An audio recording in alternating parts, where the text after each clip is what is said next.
초콜릿은 달콤해 달콤해 달콤해 오렌지는 상큼해 상큼해 상큼해.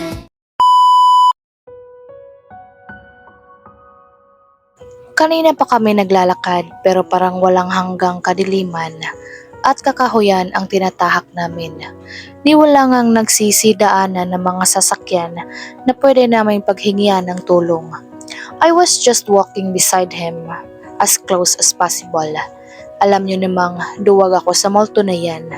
Bit-bit niya rin ang sapatos ko na kanina ko pa tinanggal dahil isinusumpa ko kapag nagpatuloy pa ako sa paglalakad ng naka-heels ay mauunang mamamatay ang kuko ko sa paa.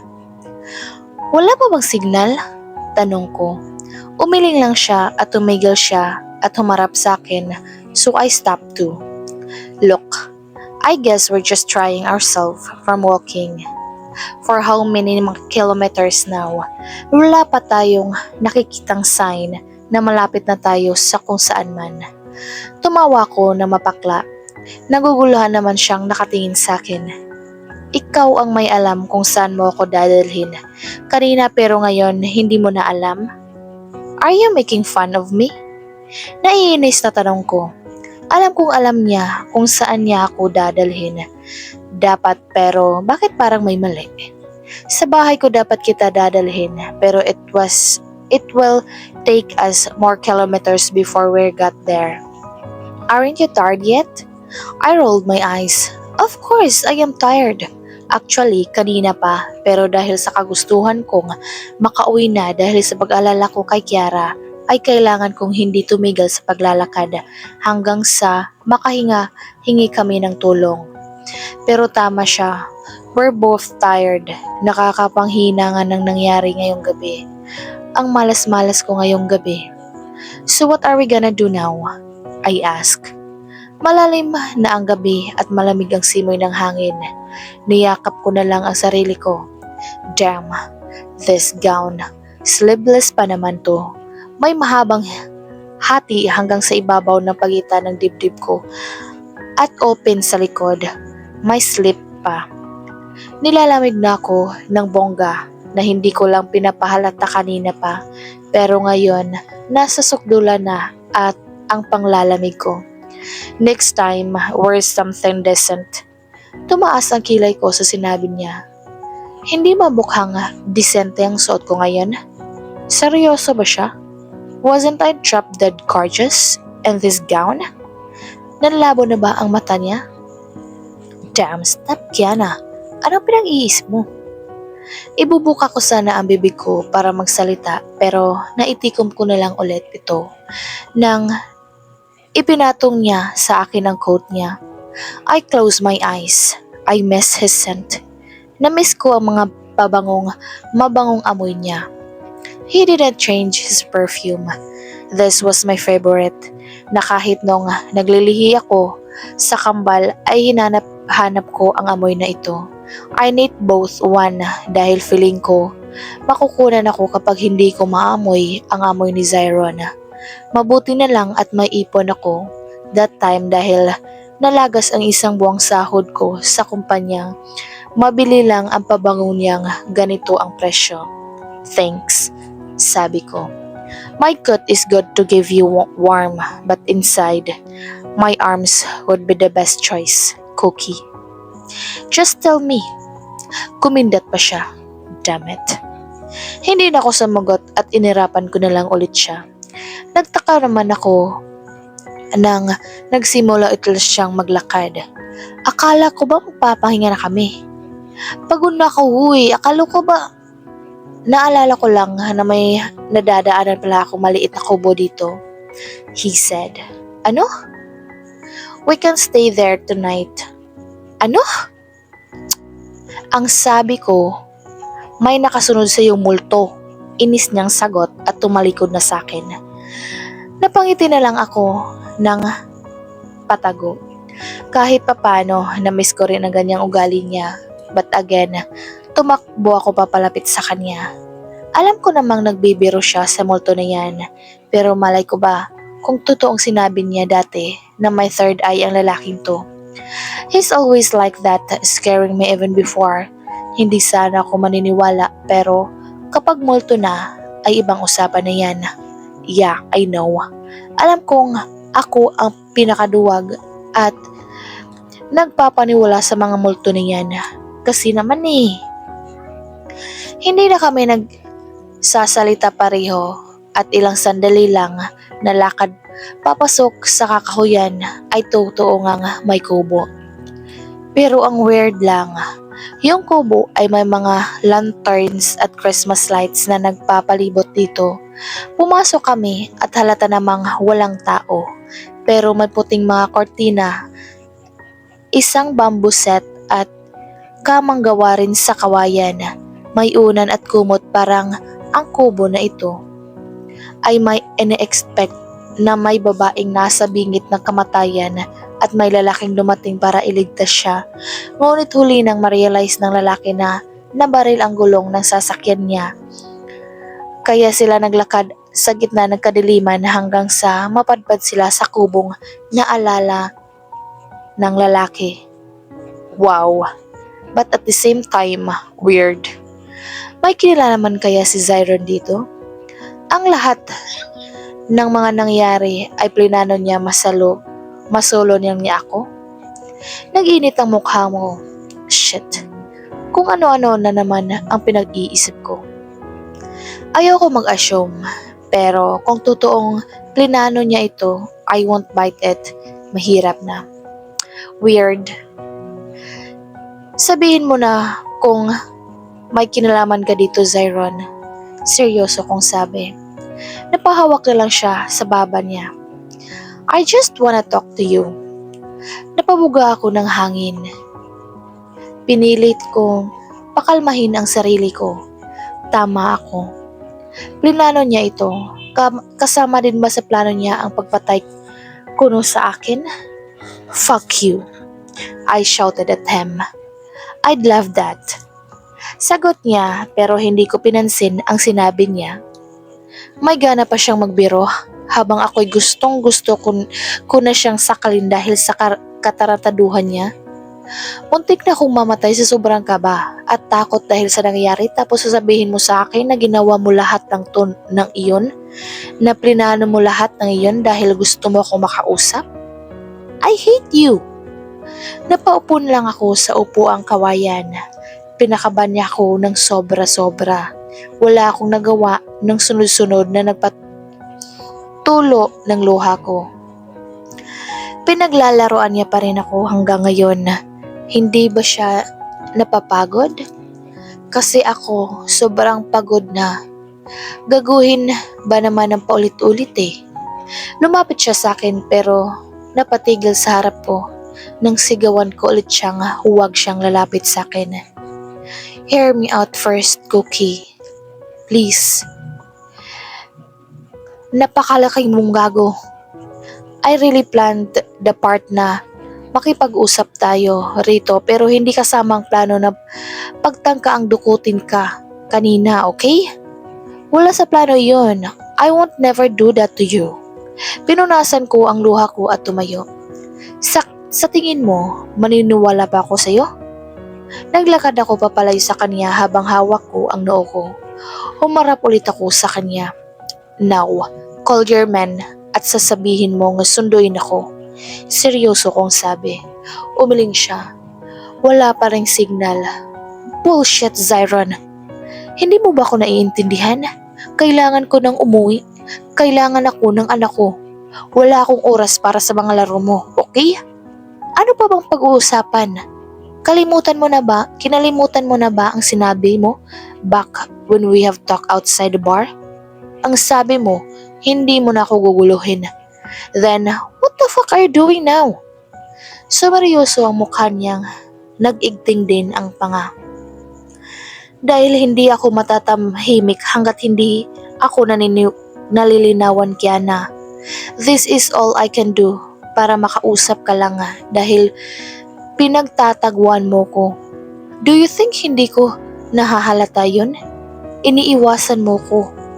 Dahil galit ako sa'yo. Galit na galit. That is what I don't understand. Bakit ikaw may ganang magalit sa ating dalawa?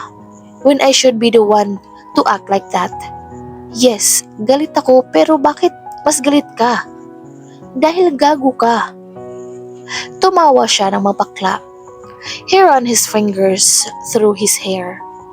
Ano bang ginawa ko sa iyo, Kiana? You were the one who did a big mistake. Minahal kita, pero nakuha mo pa akong iwan. Bakit? Hindi ka lang pala gago. Ano to, may amnesia lang? I sarcastically ask. But, fine. Para sa ikatahimik mo, I'll tell you everything. Tutal, pinaghandaan mo naman ang lugar na to. Sayang naman kung hindi natin magagamit at makakapag-usap, di ba? Fine. I'll make you remember everything. Siguro, hindi mo rin alam ang kagaguhan mo, kaya tama nga naman. Dapat ipaalala ko sa'yo. Hindi siya sumagot. Alam naman nating pareho na nabili mo lang ako sa isang auction dahil sa kamalasang malas na palad, ikaw pa ang may malaking bid. You treated me like I was kind of a whore, a dirty bitch. You married me but a fake one, and you fell in love with me. Alam nating pareho na mahal natin ang isa't isa noon, pero ang hindi ko alam, I was the only one who truly loves dahil yung pagmamahal mo, pike. Hindi totoo. He clenched his fist. He was about to say something but I stopped him. Akala ko lang pala mahal mo ko. Paano ko nasabi? I bitterly laughed. Remember when we were in the US? Tumira tayo sa bahay ng daddy mo. Kasing itim ng budhi mo. Yes. One day he talked to me. I understand na una pa lang ayaw niya sa akin. Pero ano bang pakialam ko ikaw ang mahal ko? At hindi naman siya yung pinakasalan ko. Pero, kinausap niya ako. Sinabi niya lahat sa akin na ang tungkol sa'yo na hindi ka marunong magmahal. Instead, you were capable of destroying someone na hindi ka seryoso at naniniwala sa pagmamahal na yan. Alam mo bang anong ginawa ko? Nagbingi-bingihan ako, Zyron, dahil mahal kita. Hindi ako naniniwala sa ama mo kasi alam kong hindi totoo yung sinabi niya. Kasi alam kong mahal mo ko. Tiniis ko lahat ng pang-iinsulto niya sa akin at kahit ilang beses niya paulit-ulit na lumayo ako sa'yo, na iiwan kita kasi sisirain mo lang ako at hindi ko ginawa. But one day, isang araw, nasa harap ko na ang katotohanang sinabi ng daddy mo. Mabilis kong pinunasan ang luha ko. Until now, it hurts me like hell. Sinubukan niya ulit lumapit sa akin pero pinigilan ko na naman siya. Alam mo ba kung anong nakita ko? Nakita ko lang naman na may kasama kang babae na kinama mo. You guys were in that room naked, tired because of the thing you shared at that night. Maybe. That was not fucking real. Believe me. Alin pa ba doon ang hindi totoo, Zyron? Nakita na ng dalawang mata ko. So don't fucking tell me that was not real. Damn it. You were the best actor, but I knew better. Leching mga luha. Ang tanga-tanga kong maniwala sa leching pagmamahal mo. Wala eh. Huli nang na-realize kong, nga pala, I was just an item in an auction. You just sold me. So to have a toy, tapos kapag nagsawa ka na, you can throw me anywhere and anytime if you want to. Ginamit mo lang ako para makuha ang gusto mo sa daddy mo. At pag nakatapos ka na, itatapo na lang kasi wala na akong kwenta. Ginawa mo kong tanga, pinapaniwala sa kasinungalingan mo. You could even destroy me kapag sawa ka na. at gusto mo ulit ng bago. At iyon nga ang ginawa mo. Durog na durog ako noon dahil sa pagmamahal ko sa'yo at tama nga ang sinabi ng daddy mo.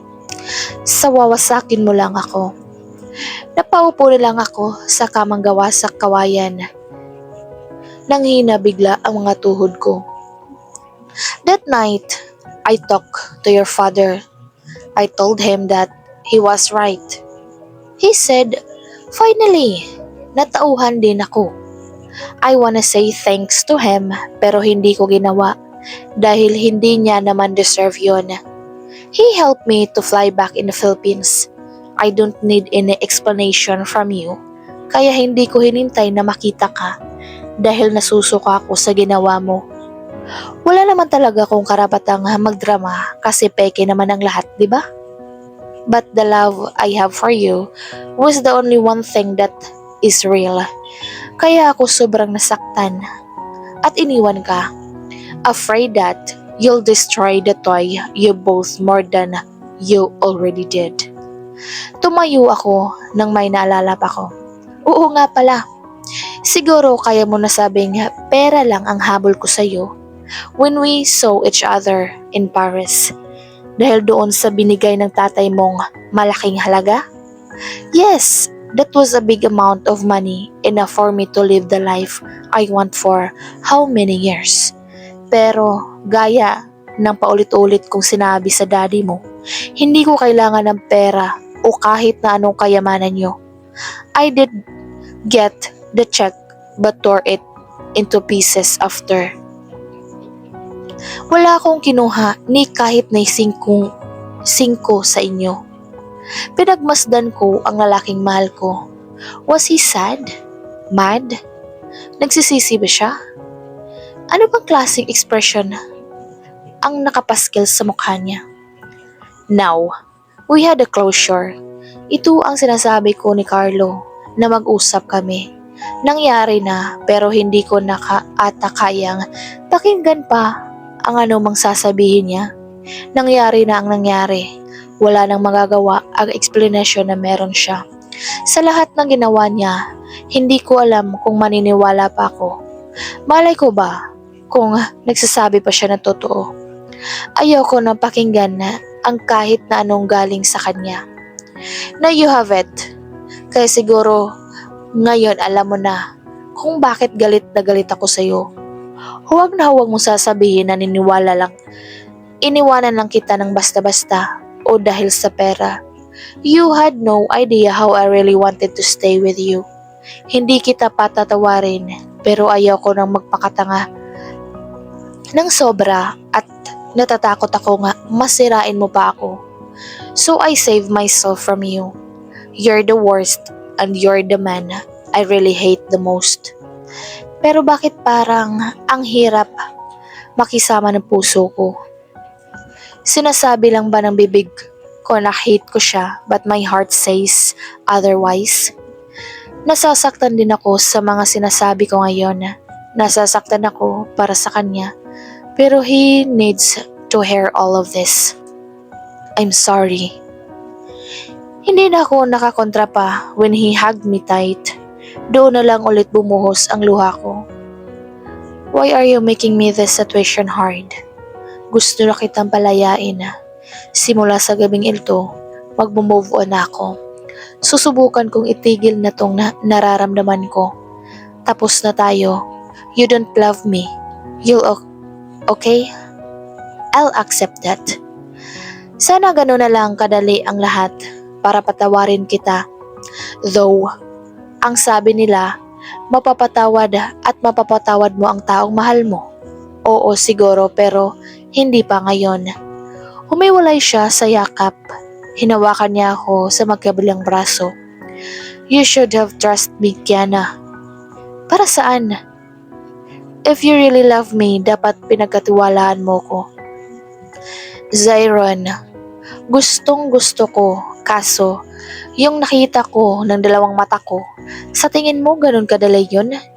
You destroyed my trust in you. Sigaw ko ulit.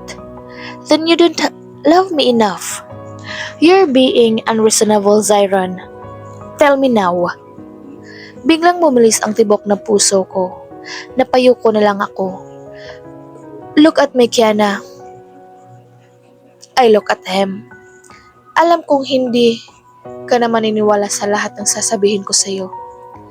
But I just wanna say that what I've said, did, and failed for you before ay totoo. Nasa sayo na yon kung paniniwalaan mo pa. But I only want to hear something from you now. Pagkatapos ng lahat na ito, hindi na kita guguluhin. I promise you that you can live your life without thinking na magpapakita o mag-uusap ulit tayo. If you ever see me again, don't worry. I won't say anything, even a single word. Kung magkakasalubong man tayo, huwag kang mag-alala. Magpapanggap na lang akong hindi kita kilala. But before all of this, I want you to say that you don't love me anymore. So I'll stop. Nananubig ang mga mata ko pero pinilit kong hindi umiyak sa gusto niyang gawin ko. Oh God, mahal ko siya pero tama bang sabihin ko na lang na hindi ko siya mahal? Natatakot ako na baka maulit-ulit ang lahat kapag sinabi kong mahal ko pa siya. Hindi ko kakayanin kapag nadamay ang mga bata. Tsaka, mas mabuti na rin siguro para solo ko na ang mga anak ko. Hindi na ako mangangambang kukunin sila sa akin dahil alam ko sa oras na malaman niyang tinago ko ang mga bata sa kanya ay magagalit siya at baka ilayo niya sa akin dahil sa galit. Hindi ko talaga kakayanin. Umiling ako. Hindi na kita mahal. Sa tingin mo sa lahat ng ginawa mo sa akin na mapapatawad kita? At makukuha mo ang pagmamahal sa kabila ng lahat? Well, you're probably wrong. Matagal ko nang pinutol ang nararamdaman ko para sa iyo, Zyron. Hindi na kita mahal. Buong tapang kong sabi kahit durog na durog ang puso ko. Gumuhit ang sakit sa mga mata niya. Teka, anong ibig sabihin nun? Tumangaw siya at yumuko habang huminga ng malalim bago nagsalita. Okay, maybe that's what I need to hear. Zyron, mahal mo pa ba ako? Tumalikod siya sa akin. Mahal mo pa ba ako?